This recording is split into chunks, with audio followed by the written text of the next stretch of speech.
আমাৰ যে আজি লাইখুটা স্থাপন কৰা হৈছে এইটো আমাৰ হাতীডৰাত আৰু প্ৰত্যেক বছৰে ইয়াত আমাৰ বীৰ চিলাৰায় দিৱস উদযাপন কৰা হয় আৰু বহুত ধুমধামেৰে ইয়াত উদযাপন কৰা হয়। ইয়াত আক্ৰাসু সংগঠনৰ পৰা আৰম্ভ কৰি এই অঞ্চলৰ প্ৰত্যেকজন মানে বুদ্ধিজীৱীৰ পৰা আৰম্ভ কৰি সাংবাদিক বা আমাৰ প্ৰত্যেকজন ব্যক্তিয়ে ইয়াত সহায় সহযোগিতা আগবঢ়াই আমাৰ বীৰ চিলাৰায় দিৱস উদযাপন কৰা হয়। এইবাৰ আমাৰ 12 ফেব্ৰুৱাৰী ইয়াত বহুত মানে ভালকৈ উদযাপন কৰা হ'ব। তাৰ লাইখুটা আজি স্থাপন কৰা হ'ল আৰু ইয়াৰ লগত মই নিজেও প্ৰত্যেক বছৰে জড়িত হৈ থাকোঁ।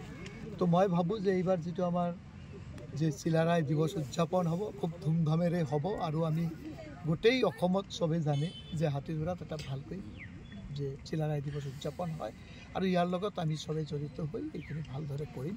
কাৰণ যে আমাৰ যিখিনি যোদ্ধা যিখিনি বীৰ ইহঁতকে যদি আমি ৰাইজৰ মাজত বা আমাৰ নেক্সট জেনেৰেশ্যনৰ মাজত আমি যে এখেতে আমাৰ কাৰণে কি কৰিছে, আমাৰ দেশৰ কাৰণে আমাক যে আজি আমি আজাদ হৈছোঁ, এই বীৰ চিলাৰায় দিৱসখিনি মই ভাবোঁ যে আৰু গোটেই ভাৰতবৰ্ষটো লাহে লাহে লাহে লাহে আমি লৈ যাব লাগে। আৰু অসমতো হয়েই, বিশেষকৈ আমাৰ কোচবিহাৰ অঞ্চলতো হয়, কিন্তু গোটেই ভাৰতবৰ্ষত এইখিনি উদযাপন কৰিব লাগে।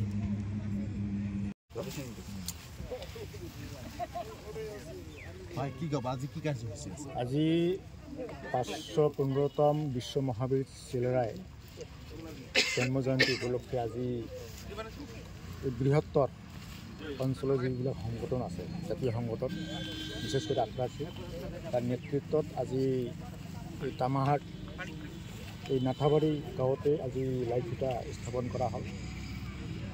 এইটো আমাৰ কাৰণে এটা শুভ লক্ষণ।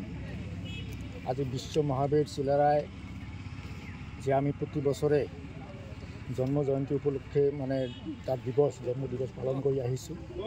এইবেলিও এই অঞ্চলৰ আক্ৰাসু জিলা কমিটি, আঞ্চলিক কমিটি, বিভিন্ন জাতীয় দল সংগঠনৰ সহযোগত যি ইয়াত উদযাপন কৰিবলৈ ওলাইছে তাৰ কাৰণে আমি ধন্যবাদ জনাইছোঁ।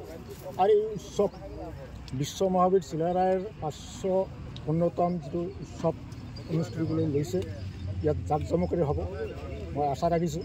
আৰু আমিও পাৰ্থপক্ষে যিমানখিনি সহযোগিতা কৰিব লাগে আমাৰ এম ডাঙৰীয়াই কৰি গ'ল BTC আৰু মোৰো ফালৰ পৰা আমাৰ যিহেতু জাতীয় বীৰ বিশ্ব মহাবীৰ চিলাৰায়, এই বীৰ আজি অসমেৰ বীৰ নহয়, এইটো ভাৰতবৰ্ষৰ বীৰ নহয়, পৃথিৱীৰ বীৰ, যাৰ কাৰণে বিশ্ব মহাবীৰ চিলাৰায় তিনিজন আমাৰ বীৰ আছিল। তাৰে ভিতৰত এই বিশ্ব মহাবীৰ চিলাৰায় প্ৰথম স্থান লাভ কৰিছিল।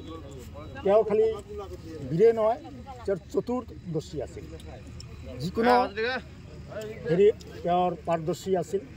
শিক্ষাতে আদি কৰি তেওঁৰ যিটো যুদ্ধৰ পাৰদৰ্শী এইবিলাকতে আদি কৰি বিভিন্ন তেওঁৰ চতুৰ থকাৰ কাৰণে আজি বিশ্ব মহাবীৰ চিলাৰায় নামে নামাঙ্কিত হৈছে।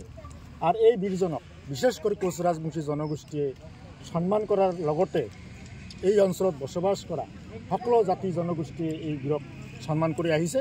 আৰু মই ভাবিম অহা যিটো 12 তাৰিখত বিশ্ব মহাবীৰ চিলাৰায় উদযাপন কৰা হ'ব, ইয়াত সকলোৱে সহায় আৰু সহযোগিতা আগবঢ়াব।